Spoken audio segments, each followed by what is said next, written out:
Okay, so we're continuing on with political parties, and this is part 2 of chapter 5 on political parties.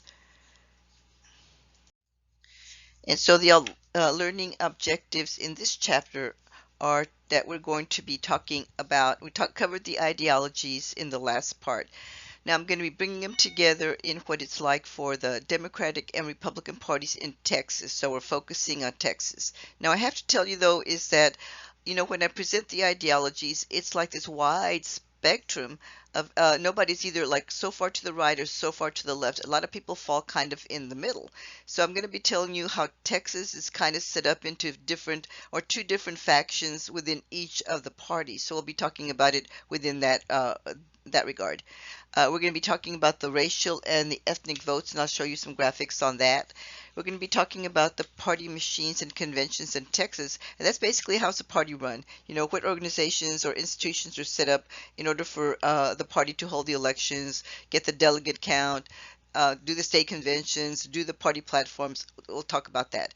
And the last one, the realignment and de-alignment, in the last graphic that I showed you in the part 1, I showed you how the party affiliation has been declining. So we're going to be talking about maybe some of the reasons why it has been declining then. Okay, so in the Democratic Party, I gave you some characteristics of what liberals believe in. So let's bring out this type of liberal ideology and apply it to the Democratic Party, specifically here in Texas. So here in Texas, the Democratic Party is divided into two factions. One is the more conservative wing and more liberal wing. So the conservative wing has gone by different names. It's gone by the Blue Dog Democrats, and now they're being called the establishment Democrats. And so the conservative wing of the Democratic Party tends to be more successful in the state of Texas, and most governors that have been elected as Democrats have come from this conservative wing or this more establishment wing, and so there is more success in that, as are most legislators as well. Okay, so who belongs to this establishment wing or the blue dog wing? Well, if not everybody that has money belongs to the Republican Party. We have a big presence of oil, gas, sulfur industries. The petroleum industry is huge in the state of Texas, here in Corpus Christi, as well as Houston, as well as Midland, Odessa, as well as the Permian Basin. So it's just kind of all over Texas. So it's big. So they're not all Republicans. A lot of them are Democrats, but they tend to be more of this conservative wing, the more establishment wing of the Democratic Party, as is agribusiness. And agribusiness tends to be fertilizers and pesticides, the producers of those.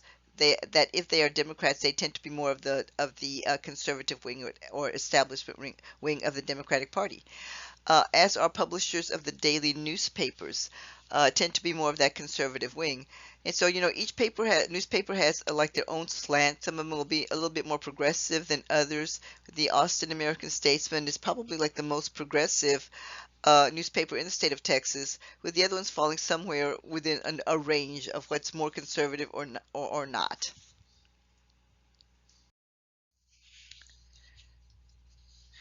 Okay, so let's talk about liberals, the liberal wing of the Democratic Party. And so the liberal wing has been known as the Yellow Dog Democrats. Right now, they're being called progressives.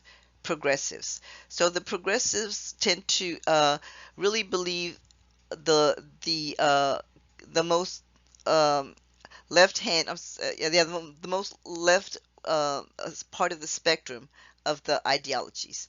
They tend to support everybody that's going to be running on the National Party ticket and its presidents. So they're calling them yellow dog because they're saying if you are a Democrat, you should vote for all the Democratic candidates. So these liberal groups, the ones that tend to be more progressive, tend to be unions and organized laborers, although in the 2016 election, they did not vote Democrats. They voted Republicans. They voted for Trump.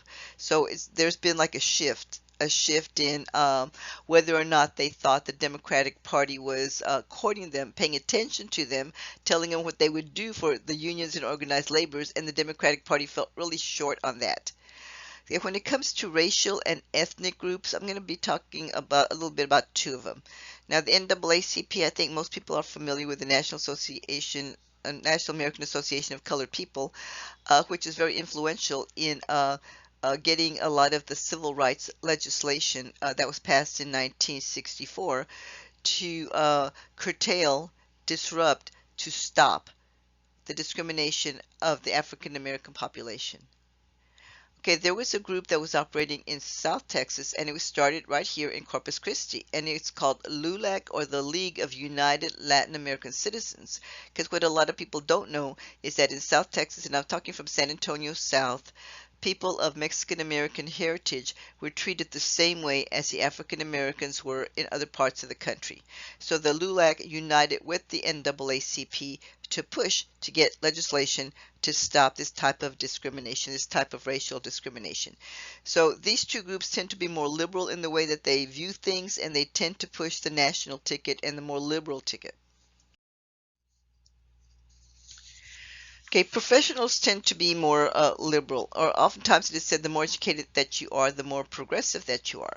So this includes teachers and intellectuals. And intellectuals I kind of define as anybody who's educated, and so that is like anybody that has at least 2 years of college is considered to be more educated and or an intellectual.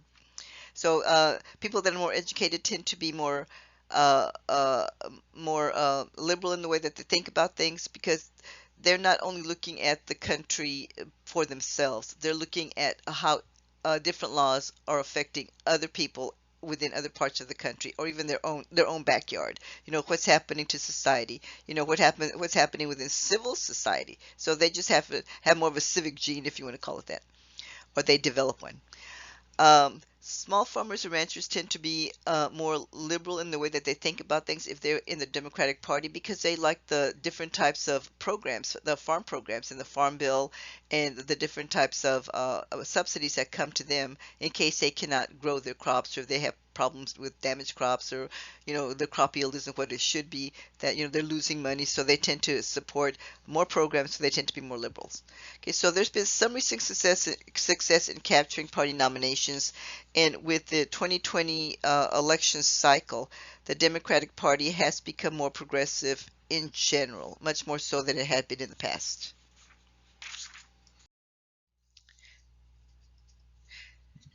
Now, when it comes to the Republican Party, some of the demographics for this people or in the past. Again, there's been a lot of shifts, but this is historically this is the way that it's been. Middle and upper classes in urban and suburban communities tend to align with it or affiliate with the Democratic Party. And so what happens is that a lot of times people that they're educated and they get good jobs, like the nouveau riche, and that just means the newly rich of Houston and Dallas, uh, do tend to be to affiliate with the Republican Party. Okay, I showed you a graphic that says that's not so true anymore. Suburban, like outside the city core, tends to be more Republican, but more urban within the city core itself, and however the city wants to define its core. But the more urban dwellers tend to be more of the Democratic Party. So that's kind of the way that it is. And so a lot of times people will shift from the Democratic Party to the Republican Party because they say, well, I got educated, I got a good job, I'm making good money, and I want to keep some of that money. So I'm going to affiliate with the Republican Party.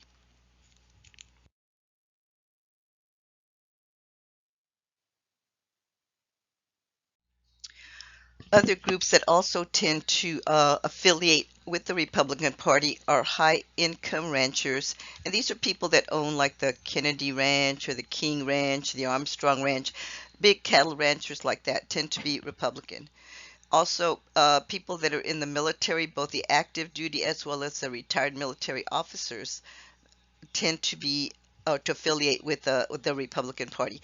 And then we have the traditional conservatives, and they call these the Reagan conservatives a lot of times when they're saying we have traditional Republican values, which is basically, fiscally conservative, socially conservative, but more compassionate conservative, like Reagan or like either of the Bushes, George H.W. Bush or George W. Bush. Those are more of the values under traditional conservatives.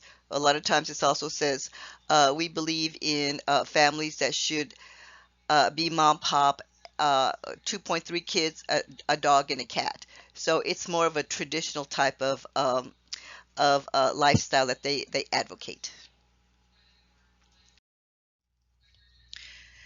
Okay, so I gave you the ideologies, and now we're going to start putting some of these together. And I told you before that there are factions, or not everybody falls within the same one way that you look at it. It's like a range. It's a polarization in a lot of words when you talk about ideologies on either side. But people tend to fall someplace, along different lines of this spectrum or different points of this spectrum. So we're going to be talking about the conservative and the moderate factions within the Republican Party. Now, the conservative faction are the evangelical Christians or the fundamentalist Christians. And so they have gone by many names. And so they used to be called the Moral Majority or the Christian Right Coalition. Now they're evangelicals. And so what they believe in is the issues that they believe in are that family comes first, that they live their life according to the religion, that there should be community morals. They believe that community should uh, talk to you about the way that you should behave within a community. Now, this is considered to be the right wing element. And so, and within the right wing element, that just means that they're farther to the right of the ideological spectrum. They have gone by many different names, as I said.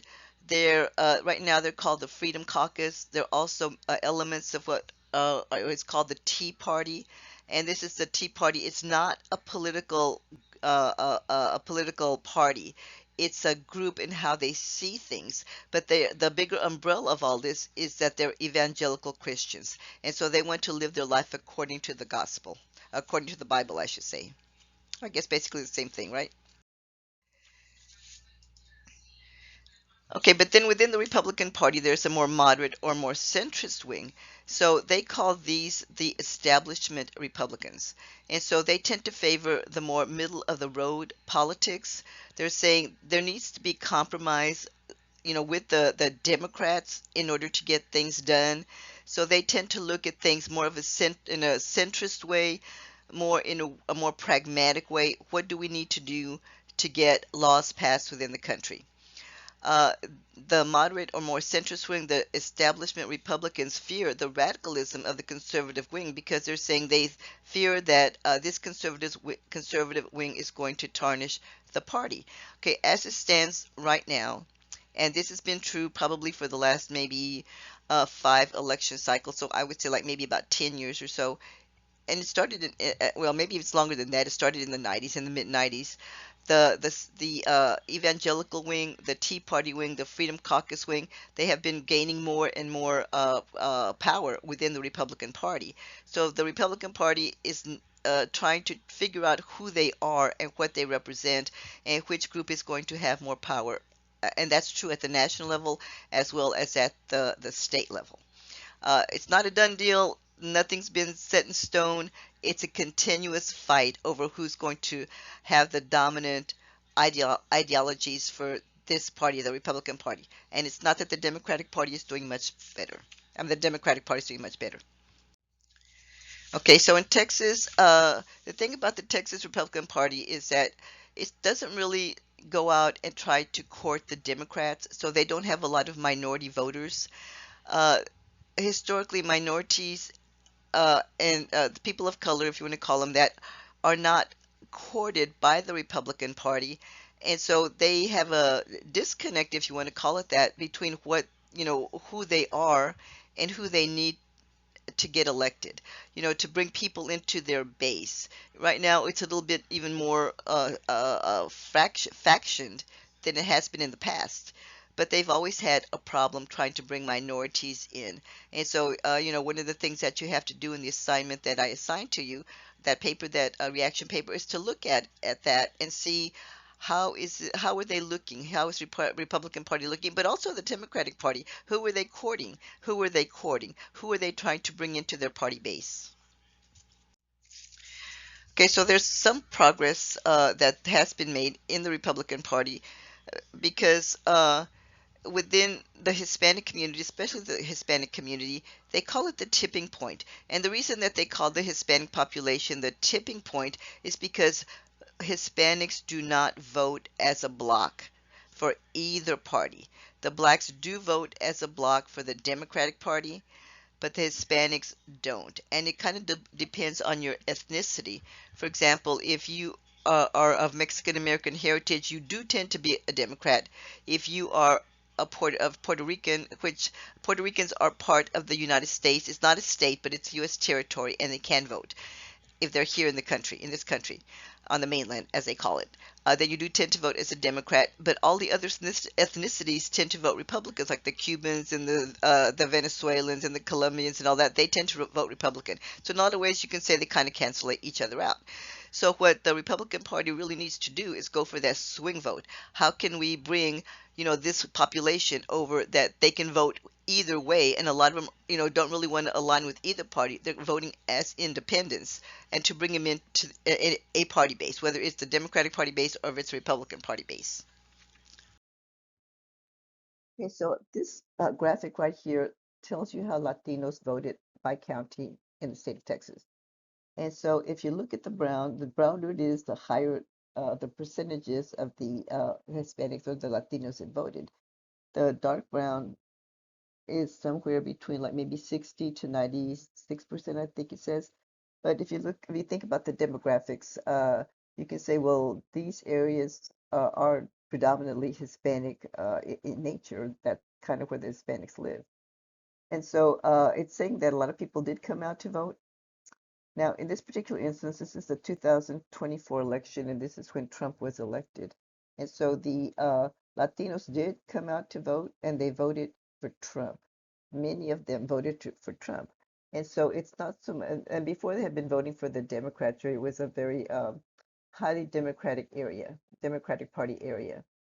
But the reason that they switched parties, and it wasn't so much that they realigned, like they switched parties, but what they said is that the economy was not doing well under Biden, and that they were doing much better under Trump 1.0, 1.0. And so they said, we're going to go ahead and give Trump a chance because we did a lot better under him. And so we're just kind of tired of always struggling. We want, our paychecks to be a little bit bigger. We want to have a better quality of life. So they went ahead and supported Trump during this last legislative session, or general election. Okay, so here in Texas, there's a party machinery. Well, every state has one, but the way that it works here in Texas is that there's a temporary party organization, and this one is the one that comes about every time there's going to be a Democratic National Convention, a Republican National Convention. And so they are in June and July of every fourth year of when the president is going to be elected. So there's different levels. The precinct convention is like the lowest level. It's the grassroots level democracy. And I always tell people or students that they want to get involved in politics, this is where they need to start at the precinct level. Then there's from the precinct there, the county is the one that's over all of the precincts, and so they have a convention, and the convention, the county will pick the people that are going to be going to the convention, and the convention is the one that's held at the state level. It's been in different parts of Texas, and what they do at this particular one is that they will sign resolutions or they will forward resolutions and the delegates that are going to be going to the state convention. So the county meets with all of these precinct people and they're saying, okay, these are the ones that we're going to be sending to the state convention, and these are the ones that are going to be voting on our behalf as Democrats or as Republicans, because it's for both. So at the state convention then, they will elect the party officers, who's going to be running the state conventions for either party. They will appoint the executive committee by the senatorial districts, which is they're kind of big districts. They're going to write the party platform. And the party platform is the one that you're going to have to get into to write this reaction paper, the one that's going to be due in, this week. And so in that one, they will lay out every single issue area and how that party believes in that issue, or how they want to advance that particular issue. They will talk about how they want to advance the like education or transportation or healthcare or environment. So it's every single issue. When you write your paper, what you can do is that you can do a compare and contrast of how each party handles it. And that's probably like the easiest way to do it.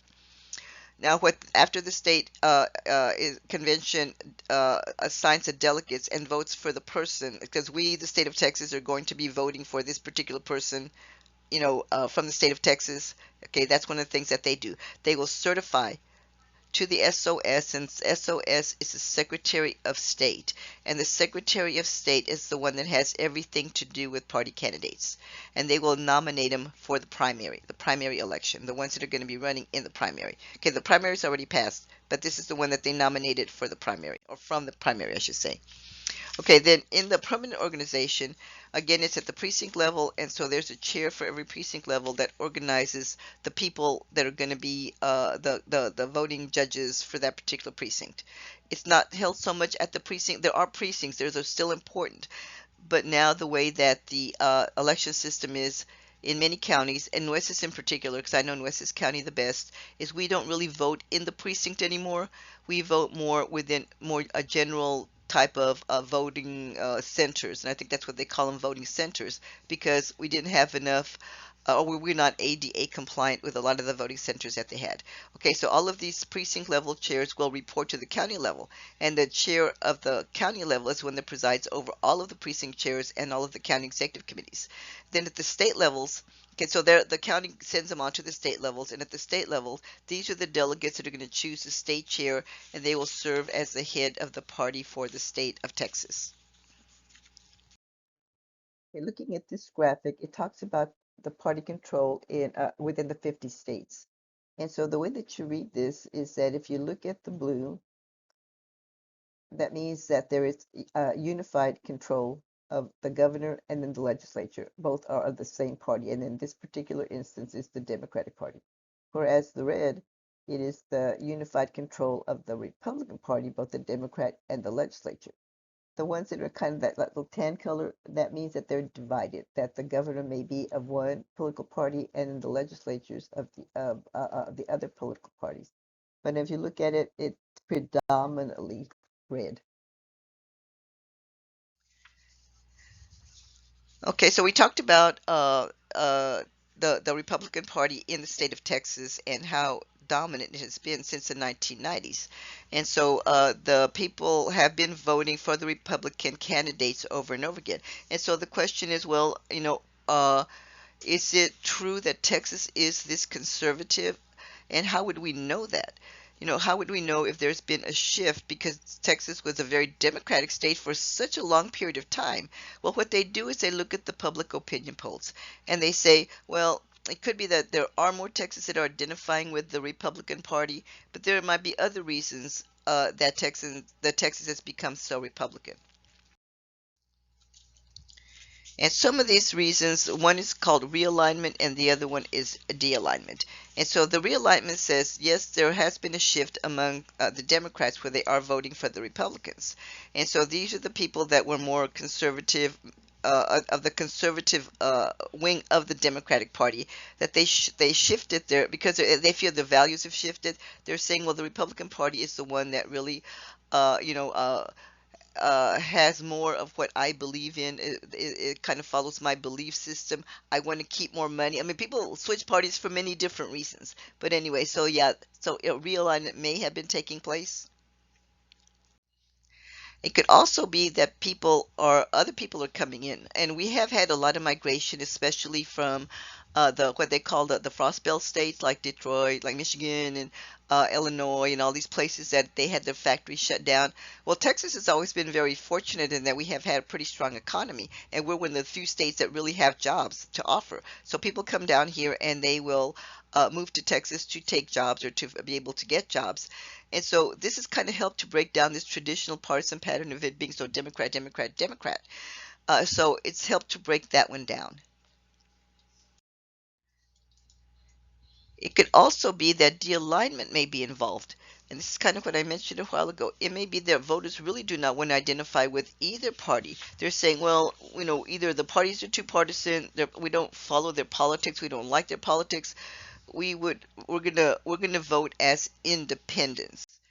And so this is kind of like with the swing vote that I was talking about, when they're saying, you have to convince me. The swing voters are saying, candidates, you have to convince me of why I should vote for you.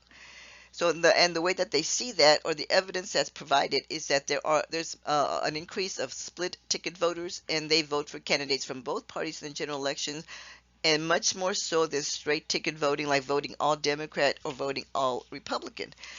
And that's fine. I mean, you can vote for whomever you want. But again, if you're an independent, and sometimes, as I said when I talked about voting in elections, people vote for a candidate because they are more akin to the way that they see things. They believe in what they're saying, the issues, and that's what they talk about.